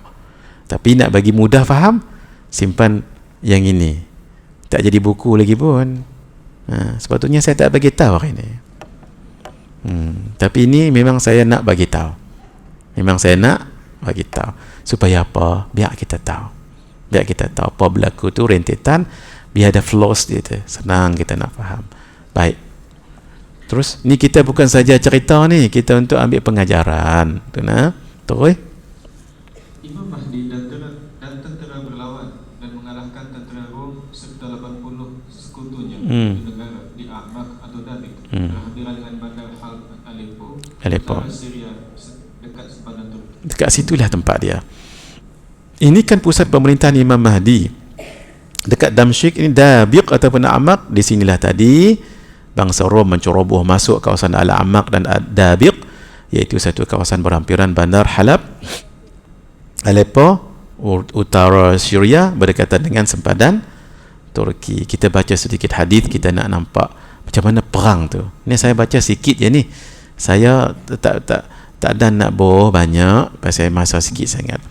Rasulullah sallallahu alaihi wasallam bersabda, "La taqumu sa'atu hatta yanzila ar-rum bil a'maq aw bidabiq fayakhruju ilaihim jayshun min al-madinah min khiyari ahli al-ard yawma idzin fa idza tasafu qalat ar-rum khallu bainana wa bainal ladzina sabaw minna nuqatilhum فيقول المسلمون لا والله لا نخلي بينكم وبين إخواننا فيقاتلونهم فينهزم ثلث لا يتوب الله عليهم أبدا ويقتل ثلثهم أفضل الشهداء عند الله ويفتتح الثلث." ما شاء الله. Tidak akan terjadi hari kiamat sehingga bangsa Rom akan turun berhimpun di Ahmak atau Dabiq dekat Damsyik. lalu keluar menghadapi mereka sekelompok askar daripada Madinah. Madinah ini bukan Madinah Al-Munawwarah, tapi Al-Madinah Syam, sebab dekat. Antara sebaik-baik penduduk bumi ketika itu. Masya Allah, mereka kuat ibadat, mereka yakin dan ada ilmu, kan ditarbiah oleh Imam Mahdi. Maka ketika mereka saling berhadapan, Saling berdepan begini, baru gentleman ni, baru betul gentleman ni. Ini tak ada apa, bila tak tahu, tengah tengok musuh ke apa, dah peluru kena kat kepala, tak ada. Ni betul-betul gentleman begini, barulah. bangsa Rom berkata, "Bukanlah kami memerangi orang-orang yang mengambil tawanan daripada kami." Di kalangan orang mukmin itu ada macam dulu kumpulan mereka. Kami nak berdepan mereka dulu. Kami tak nak mau berdepan dengan hangpa. Biar mereka keluar dulu. Tapi orang Islam kata, bila mereka dah intimat bersama dengan orang Islam, jadi saudara kita, tak ada beza. Tu nah. Maka kaum muslim menjawab, "Tidak, demi Allah, kami tidak akan membiarkan kamu memerangi saudara-saudara kami." Yang asal kelompok, ada satu kelompok yang asalnya kumpulan Rom asalnya, tapi ikut orang Islam. Maka terjadilah peperangan antara mereka. Lalu ada 1/3 yang kalah, di mana Allah tidak akan mengampuni dosa mereka selama-lamanya. Sebab mereka ikut-ikut saja. Orang lain perang, dia perang juga, tapi tanpa dasar ilmu. 1/3 lagi terbunuh sebagai sebaik-baik para syuhada di sisi Allah. Wah, ini memang betul-betul berjuang. 1/3 mereka meninggal. Ini pangkat yang tinggi sekali. Dan 1/3 lagi akan memperolehi kemenangan. Menang orang Islam, alhamdulillah. Nah, hadis yang lebih panjang, kita masa tak dan dengan setengah jam nah. Jadi kita baca tajuk terjemah saja. Baik. Fadhal Ustaz. Sesungguhnya kiamat tidak akan terjadi sehingga harta warisan tidak lagi dibahagi-bahagi dan harta rampasan tidak lagi menggembirakan. Setelah itu beliau berisyarat dengan tangannya seperti demikian, yaitu menunjukkan ke arah Syam. Gini, ni tunjuk kepada Syam. Lalu berkata, Ini yang sebut ini adalah Sayyidina Ibnu Mas'ud ya. Ini bukan Nabi sebut, tapi Sayyidina Ibnu Mas'ud bercerita seperti yang diceritakan Nabi. Naam. lalu berkata, ada satu musuh yang akan berkumpul untuk menghadapi kaum muslimin, dan kaum muslimin juga berkumpul untuk menghadapi mereka. Siapa mereka itu? Orang Rom dan 80 negara yang lain. Aku bertanya,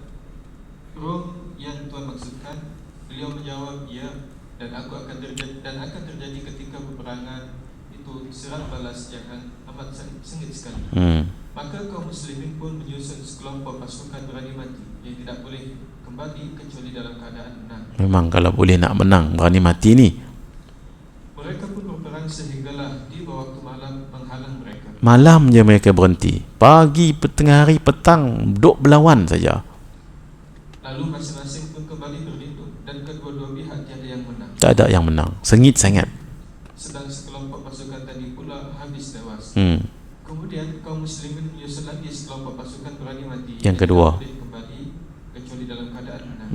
Dah mereka dah sungguh-sungguh jangan balik melainkan kita menang. Mereka pun berperang lagi sehinggalah waktu malam menghalang mereka. Masya Allah. Lalu masing-masing malam je nah. Lalu masing-masing pun kembali lagi berlindung dan kedua-dua pihak masih tiada lagi yang menang. Sedang sekelompok pasukan tadi pula habis tewas. Kemudian kaum muslimin menyusun lagi sekelompok pasukan berani mati yang tidak boleh kembali kecuali dalam keadaan menang. Mereka pun berperang lagi sehingga tiba waktu malam. Lalu masing-masing pun kembali lagi berlindung dan kedua-dua pihak juga masih tiada yang menang. Sedang sekelompok pasukan tadi pula habis tewas. Maka apabila tiba hari keempat, bagi kaum muslimin yang masih ada telah bangkit menentang mereka. Lalu Allah menjadikan kekalahan buat mereka. Mereka telah membunuh musuh dengan jumlah kematian yang tidak akan dapat dilihat seumpamanya. Ataupun perawi berkata yang belum pernah lagi dilihat seumpamanya. Hingga kan jika ada burung yang terbang melintasi penjuru-penjuru mayat mereka sahaja, tidak akan melepasi mereka, melainkan ia pasti akan jatuh tersungkur. Apa maksudnya ni? Burung terbang nak melepas tempat orang meninggal mati, tak ada sampai hujung. Menggigit kita. Kerana apa? Terlalu ramai yang meninggal tu. Jutaan ni. Maka ada kabilah yang menghitung ahli mereka yang berperang, yang mulanya berjumlah 100 orang. Namun mereka tidak menemui orang yang masih hidup daripada mereka kecuali hanya 1 orang sahaja. Komandan-komandan yang ada 100 orang bawah dia, tak jumpa seorang je hidup. Justru dengan harta rampasan yang mana akan membuat rasa gembira atau harta pusaka yang mana yang akan dapat dibahagi-bahagi. Tak syok lah pasal kawan-kawan dah meninggal, ramai dah meninggal, sikit je yang hidup. Nak bagi harta pusaka pun tak seronok. Tu.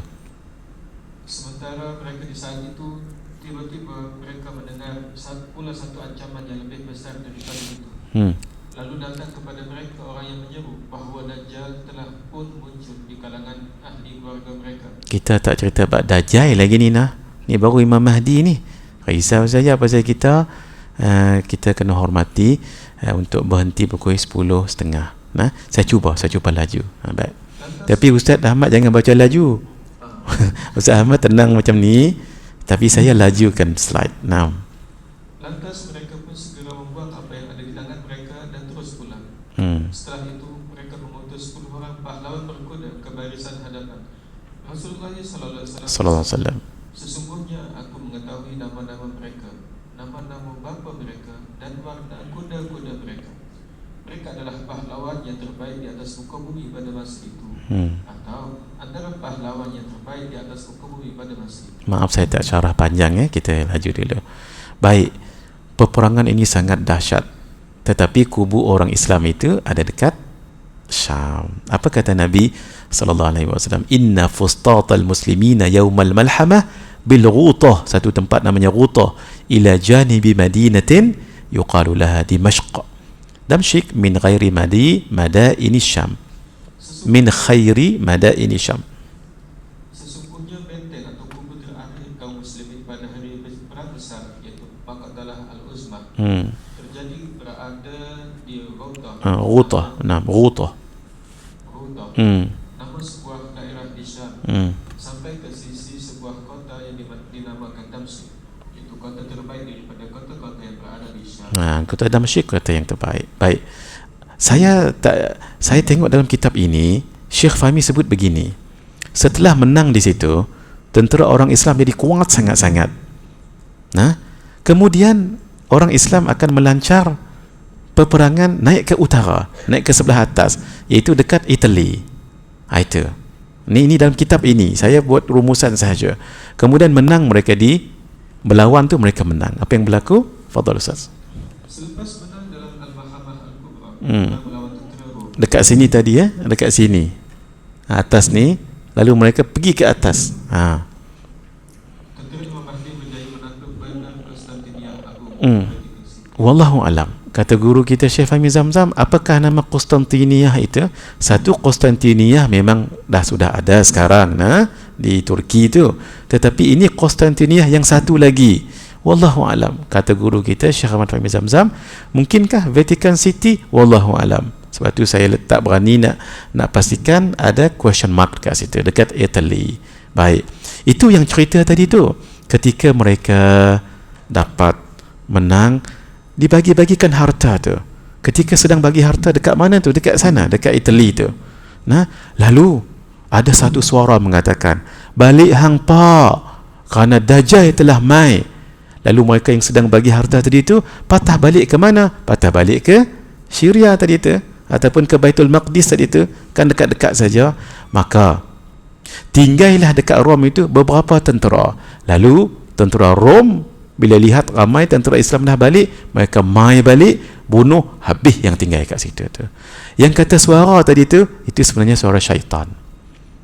Lalu mereka balik ke Damsyik ataupun dekat Rom, dekat Baitul Maqdis, tengok tak ada apa, Dajjal tak keluar pun. Kan Nabi kan sebut tentang Dajjal. Mereka tahu Dajjal tu matanya lagu mana. Tak ada apa pun. Mereka pergi balik ke mana? Pergi balik ke Italy tadi tu. Dan menang sekali lagi. Itu cerita habis tang tu hiduplah Imam Mahdi dengan pemerintahannya yang sangat adil dan saksama itu. Orang Islam hidup dengan baik sekali. Baru cerita bab Dajjal. Cerita menang-menang ni baru cerita bab Dajjal. 29 minit. Tak tahu saya dan tak dan. Mari kita tengok saya kena berhenti 10.30. Kalau tak dan juga setakat itulah saja. Sambung dalam buku ni. Tu. Mari kita laju-laju. Kita dah sampai ke slide 57. Kita ada 142 slide. Itu dia. Ni saya rasa tekan-tekan saja ni. Tapi tak apa tuan-tuan. Yang penting kita dah ada gambaran lagu mana kan. Baik, mari kita tengok cerita Dajjal ni laju sikit sana. Dajjal fitnah terbesar dan sangat dahsyat. Sila Ustaz. Setiap Nabi akan memperingatkan umat masing-masing. Doa selamat daripada fitnah Dajjal dibaca setiap kali selepas tahiyat akhir dalam salat fardu ataupun salat sunat. Berapa kali tahiyat akhir? Kan banyak. Solat fardu berapa kali? 5.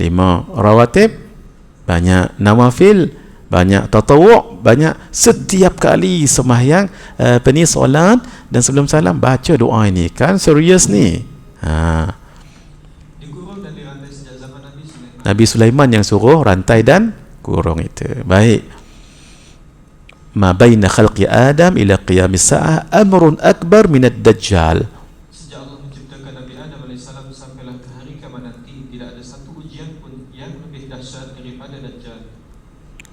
Inna ad-dajjal law kharaja fi zamanikum la ramathu as-sibyanu bil khadaf ولكنه يخرج في نقص من الناس وخفة من الدين وسوء ذات بين. Sesungguhnya seandainya Dajjal itu muncul pada zaman kamu, Zaman tabi'in saya budak-budak akan melemparnya dengan batu. Lempak dengan batu sebab iman kuat waktu tu. Tetapi ia akan muncul di saat sebilangan umat Islam yang benar-benar kuat beragama itu hanya sedikit. Sikit je orang kuat-kuat agama ni. Dan pengetahuan agama pun sangat sedikit. Dan orang ketika itu hidup dengan tidak mempedulikan nasib saudara seagama. Lebih kurang macam pengikut Dajjal jugalah. Bila Dajjal mai, you are cordially welcome. Lebih kurang. Dajjal tak payah-payah. Nabi bagi tahu, wa in yakhruj wa ana baina dhahrainaikum fa ana hajijun likulli muslim. Ni Nabi sayang pada umat.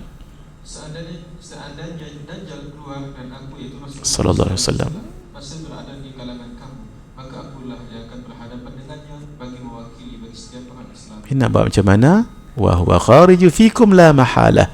Dan Dajjal itu sudah pasti akan keluar di zaman kamu. Pasti akan keluar. Macam mana? Di satu kepulauan dekat sini. Di mana tu? Wallahu alam bisawab. Sinilah dia dikatakan qil tu pendapat mengatakan tempat Dajjal dirantai. Wallahu alam. Dulu pada zaman seorang sahabat Nabi waktu tu belum Islam, namanya Sayyidina Abu Umamah Al-Bahili, naik kapal dengan orang yang lain, kemudian 30 hari 30 malam dihantam badai dan ombak, ribut dan taufan, sehingga terbawa ke satu pulau. Nak pi pulau tu, nak ambil makanan dan sebagainya, tak boleh pasal cetek. Akhirnya pakai bot kecil, sampan kecil lah. Sampai kat sana, mereka terkejut. Ni sebenarnya dalam hadis ni, saya rangkaikan saja. Mereka terkejut tengok binatang, bukan orang, binatang. Butu dia bulu lebat. Mereka tanya, hang siapa? Janganlah tanya, lebih kurang bahasa kita tanya saya apa? Dalam sana tu ada orang duk rindu nak jumpa. Itulah namanya Dajjal. Depa pun masuk, pendek cerita, dia seperti macam gua. Orang itu besar manusia ni, dan dia terbelenggu lagu ni, tangan lagu ni terbelenggu dan dirantai, dan kaki dia terbelenggu dekat badan, dirantai lagu tu. Hang siapa? Dajjal jawab, seperti yang hangpa tengok. Kemudian Dajjal tanya, kebun kurma dekat Baisan tu lagu mana? Nakhlah Baisan. Baisan ni kebun kurma paling terkenal di negara Arab. Sebut je kebun Nakhlah Baisan, orang tahu. Tu dia, ramai, banyak pokok. Hang tanya pasal apa? Pokok dia ada lagi ke? Dajjal tanya. Ada lagi ya? Nanti pokok tu akan tak ada. Bermakna bila tak ada, keluarlah Dajjal. Dajjal nak tahu. Dah dikurung sejak daripada zaman Nabi Sulaiman, bila masa nak keluar tak tahu. Tu nak tanya tu. Kalau tak ada pokok tu, bermakna I will be going out anytime je. Yang kedua dia tanya, ayat tasik Tabariyah tu ada lagi ke? Hang tanya apa? Tanya ayat dia. Ada, nanti akan sedikit ataupun tidak ada ayatnya. Dia tanya lagi, ayat mata Zurar tu lagu mana? Ayat mata Zurar tu dekat Gasan tu. Lagi saya tunjuk dia punya tempat dia tu. Hang tanya apa? Tanya ayat. Ada lagi ke? Ada.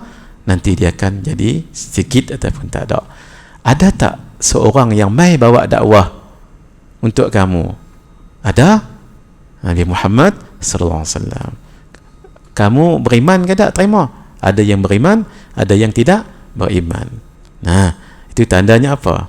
Tandanya saat lagi dia akan keluar. Sebab dah keluar Nabi Muhammad sallallahu alaihi wasallam. Apa dia sifat-sifat Dajjal? Kita laju-laju ya. Sifat Dajjal antaranya lelaki, manusia, muda, kulit kemerahan, pendek, kedua betis berjauhan. Kenapa berjauhan betih? Pasal dia badan dia besar.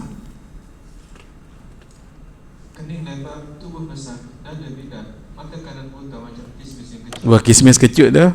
Tu belah kanan. Buah anggok dia keluar, bukan tergantung macam buah anggok, bukan.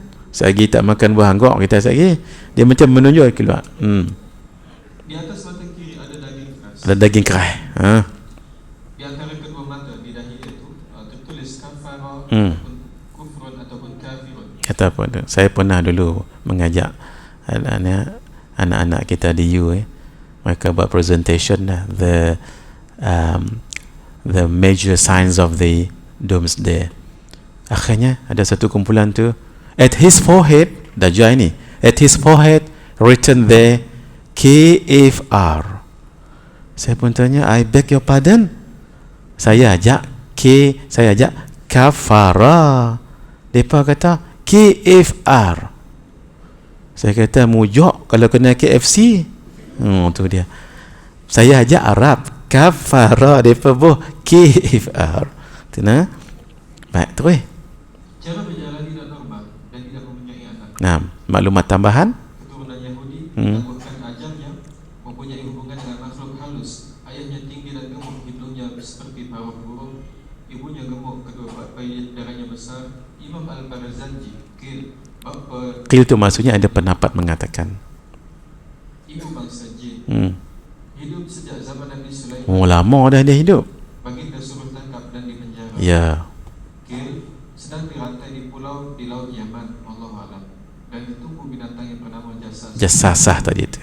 Binatang tu cakap Arab tu yang pelik dah. Ni kawasan ni. Tang mana tu?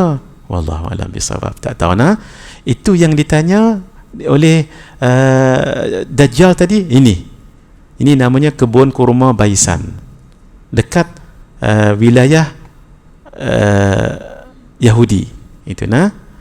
Baik, Tasik Tabariyah ni ini menjadi rebutan 3 negara. Negara Yahudi, negara Israel dan Syria dan Jordan. Berebut dia kata. Tu dia kebun kurma Baisan teng ni. Dan Tasik Tabariyah ini besar Tasik ni. Ini kebun kurma Baisan yang sempat saya cek dalam internet. Tengok tuan-tuan, tak berapa nak banyak dah. Dulu banyak ni, penuh. Ini pun tak berapa nak banyak. Ini dah dibuat macam satu kolosium, tempat apa nama, yang katanya di sini ada nilai sejarah kalau ke mana. Saya tak pernah pergi ni. Ni saya berpandukan gambar-gambar dan syarahan para asatidzah. Tasik Tabariyah, Sea of Galilee dalam bahasa ini dia. Baik, tafadhal Ustaz Ahmad. Pada penghujung tahun 2016, seorang juru kamera warga Yahudi telah merakam gambar dari udara kemunculan sebuah pulau kecil di tengah-tengah Tasik Tabariyah. Apa maksudnya ni? Ayak tu makin mengering. Dulu tak ada, kan tenggelam lah kan, muncul ni Tasik Tabariyah ni, itu yang dulu tu former water level tu kat situ tu.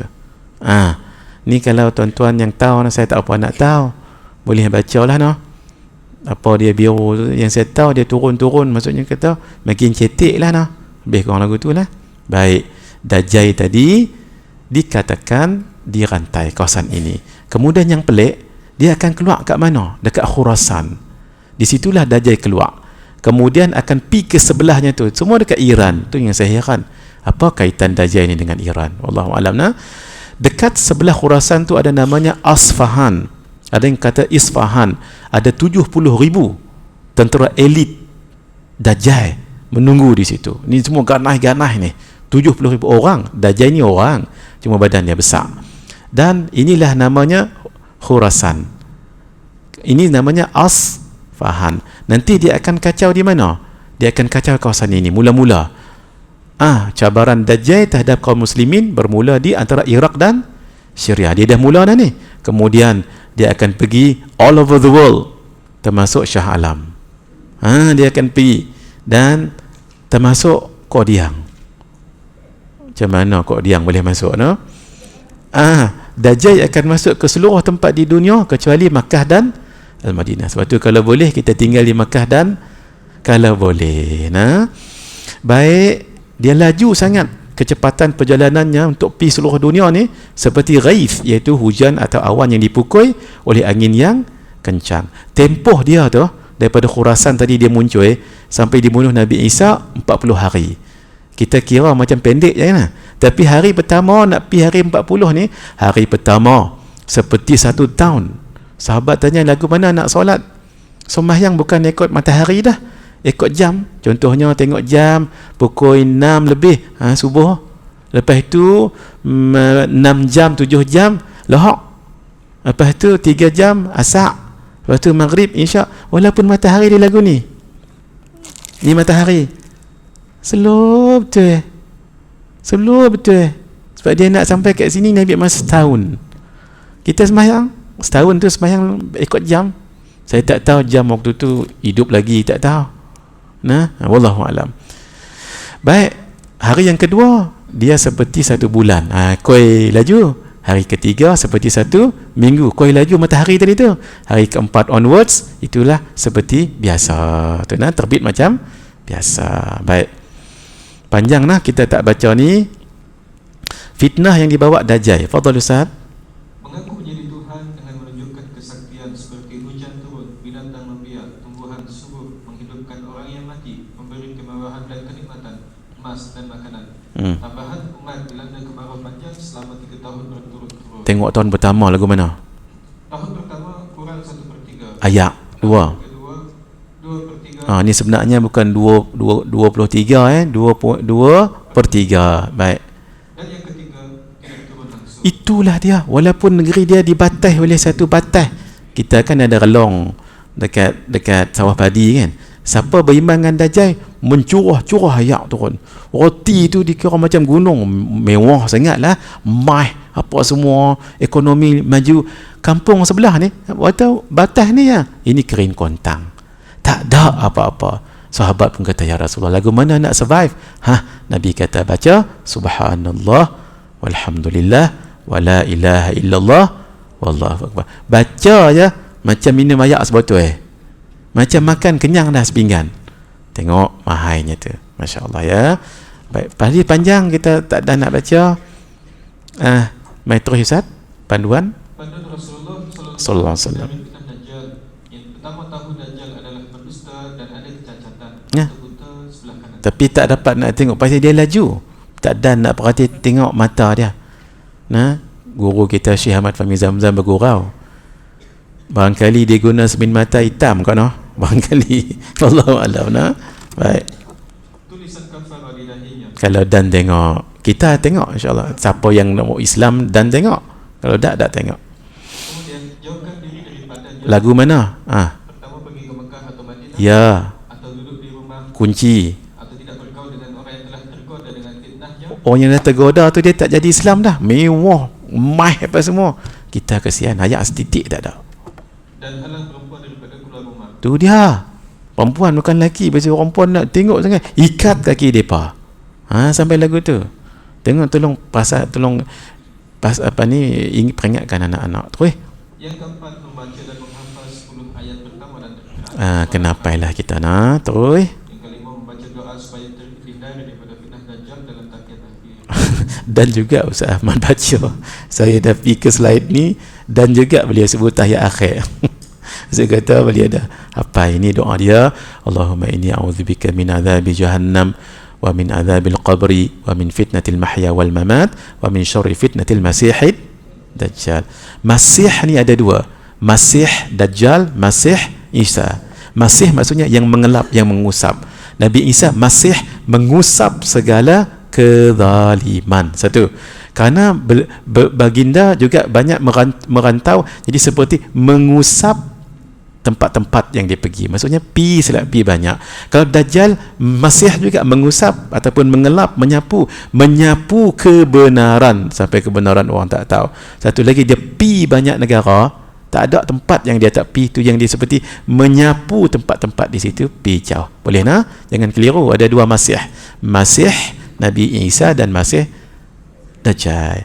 Tengok apa yang disebut oleh Al-Imam Abdul Rahman Al-Muharibi. Fadhal Ustaz. Adalah menjadi satu kewajiban mengingatkan anak-anak diberikan prasekolah lagi tentang fitnah Dajjal ini. Prasekolah tu mana?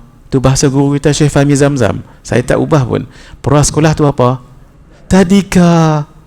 Allah. Ni itulah kata tu yang kita pun taklah terlambat. Ini sepatutnya tadika kan? Ini maaf. Tapi paling kurang kan Bonda, paling kurang tahulah, paling kurang. Kalau tak ada daurah lagu ni, tahukah kita? Tak tahu. Mungkin sebahagian kita takut Dajjal bahasa jin. Bukan, manusia. Tu yang guru kita ingat tak Kak Ajar Zuraidah? Saya kata kat sini selalu, Syekh Ahmad Ridauddin, beliau gurau kalau Dajjal mai kan, siapa mengaji sifat 20, Dajjal hang pi balik. Wih, pasal apa? Hang adalah jurim dan arat. Tu dia. Jirim dan arat tu apa dia? Mai mengaji sifat 20. Gurau-gurau tapi ada betul aja tu. Malah bila seketai depan kita, itu bukan manusia dah, itu bukan Tuhan dah. Baik tuan-tuan, saya dah rasa takat ni lah kita pun. Kalau ada masa kita sambung. Bila tak tahu. Pasal minggu depan saya kata saya nak cerita bab Isra Mi'raj. Tengok nanti, tengok perbincangan kami kemudian. Jadi kita berhenti tang ni dulu. Nanti kita akan sambung banyak lagi saya nak abang ni. Ini tak ada apa lagi. Tak apa. Niat saya dan niat Kak Ajah juga, Khairul, paling kurang kita dapat gambaran. Kalau minggu depan kita tengok apakah kita akan sambung lagi ataupun macam mana. Tunggu maklumat seterusnya nanti. Baik, terima kasih semua. Saya mengharapkan paling kurang dapatlah kita gambaran sikit macam mana perjalanan itu. Cuma Dajjal tadi tu baru sangat-sangat nak keluar. Dia buat apa tadi kan? Ada rentetan lagi apa? Lepas itu turun Imam Mahdi. Lepas tu Ya'juj dan Ma'juj. Barulah cerita tentang binatang tadi, tentang matahari dan seterusnya. Baik, tengok kita nanti, insya-Allah kita tengok mudah-mudahan kita dapat ilmu yang bermanfaat dan kita bersedia menghadapi perkara sebegini. Kalau tak dan masa kita, paling kurang kita dah boleh dah cerita dengan anak-anak, cucu dan sebagainya. Hadza wabillahi taufiq wal hidayah. Wassalamualaikum warahmatullahi wabarakatuh. Bismillahirrahmanirrahim. Alhamdulillahirabbil alamin wassalatu wassalamu ala asyrafil anbiya'i wal mursalin wa ala alihi wa sahbihi ajma'in. Allahumma inna nas'aluka ilman nafi'a wa rizqan thayyiba wa amalan salihan mutaqabbala. Wa sallallahu ala sayyidina Muhammad wa ala alihi wa sahbihi ajma'in. Walhamdulillahirabbil alamin bi sirril Fatihah. A'udzu billahi minasyaitonir rajim.